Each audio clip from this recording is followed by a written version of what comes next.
द्वारिका में द्वारिकाधीश जी अकेले क्यों हैं? उनके साथ रुक्मिणी जी क्यों नहीं? जबकि श्री कृष्ण के साथ राधा जी और शालिग्राम जी के साथ तुलसी जी भी रहती ही है। फिर द्वारिकाधीश अकेले क्यों? उनके साथ उनकी पत्नी की पूजा क्यों नहीं होती? बिल्कुल ठीक बात।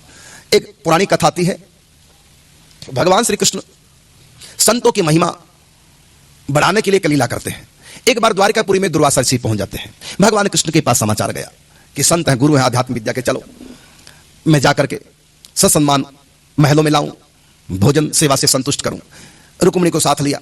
रुक्मिणी कृष्ण दोनों पहुंचे कि चलिए महाराज घर में और भोजन की तैयारी, प्रसाद ग्रहण कीजिए। तो भगवान श्री कृष्ण ने कहा, दुर्वासा ऋषि ने कहा ठीक है मैं चलूंगा, लेकिन ऐसे नहीं जाऊंगा, बैलगाड़ी से जाऊंगा, रथ से जाऊंगा। रथ मंगाई गई, बैठ गए और जब रथ में जोतने लगे घोड़े बैल जो भी है, तो दुर्वासा ऋषि ने कहा ऐसे नहीं, घोड़े के स्थान पर तुम दोनों रुक्मिणी कृष्ण तुम दोनों लगो, तब रथ आगे चलेगी। तो एक तरफ श्री कृष्ण लग गए, एक तरफ रुक्मिणी, जुए को कंधे पे रखकर अब लगे रथ को आगे ले जाने। और बीच में कोड़े मारते थे दुर्वासा ऋषि, कभी कृष्ण को कभी रुक्मिणी को। रुक्मिणी को बीच में प्यास लगी, जुए को नीचे रख दिया, पानी लगी पीने। दुर्वासा ऋषि ने श्राप दे दिया कि तुमने संत की अधूरी सेवा की है, पानी पीने की तरफ तुम्हारा ध्यान चला गया, तुमने जुए को नीचे रख दिया, देरी कर दी, जाओ मेरा श्राप है, अब तुम कृष्ण के साथ नहीं रह सकती। आज भी वहां रुक्मिणी का अलग मंदिर है समुद्र तट पर, द्वारिकाधीश का अलग है। तो यह दुर्वासा ऋषि ने श्राप दिया। और जब भगवान श्री कृष्ण घर ले गए दुर्वासा ऋषि को, तो गर्म खीर थी और खीर आगे परस दी। जब खीर परसी तो छुआ तो एकदम गर्म।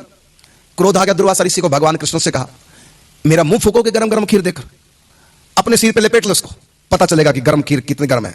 भगवान कृष्ण ने कहा जो आ गया महाराज, खीर को लिया, पूरे सिर पे लपेट लिया, गरम गरम खीर थी। वो तो भगवान तो आग को भी लपेट ले, तभी आग कुछ नहीं कर सकती, अलग बात है। लेकिन भगवान ने सोचा कि संत ने एक बार तो भोग लगाई दिया, संत की प्रसादी है, तो मैं पांव में तलवों में कैसे लगाऊं? कहा था पूरे शरीर में लगाओ, तो तलवे में नहीं लगाया, पूरे शरीर में लगा दी खीर, तलवे को छोड़कर। तब दुर्वासा ऋषि ने श्राप दे दिया, जाओ ये बाण तुम्हारे तलवे में लगेगा।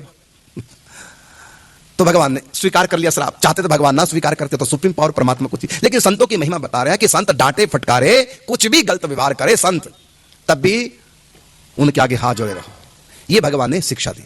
तो रुक्मिणी को भगवान ने श्राप दिया, जाओ तुम द्वारिकाधीश से अलग रहोगे, इनके महल में नहीं रहोगे। तो आज भी जाओ मंदिर में, तो द्वारिकाधीश का मंदिर द्वारिकापुरी में, वहां रुक्मिणी नहीं, रुक्मिणी अलग मंदिर दूर है वहां से। तो आपका प्रश्न था कि द्वारिका में द्वारिकाधीश अकेले क्यों? तो दुर्वासा ऋषि का श्राप ये। अर्थात संत की सेवा में यदि पत्नी विघ्न कर रही है तो पत्नी को त्यागने में कोई दोष नहीं, इतनी महिमा है संत सेवा की। अलग कर दिया कि तुम मेरे साथ संत सेवा में मेरा साथ नहीं दिया और पानी पीने लग गई, तो उसके माध्यम से दुर्वासा ऋषि के माध्यम से श्राप देकर के शिक्षा दी है, जो पत्नियां धर्म में अपने पति का साथ नहीं देती उनके त्यागने में कोई दोष नहीं है।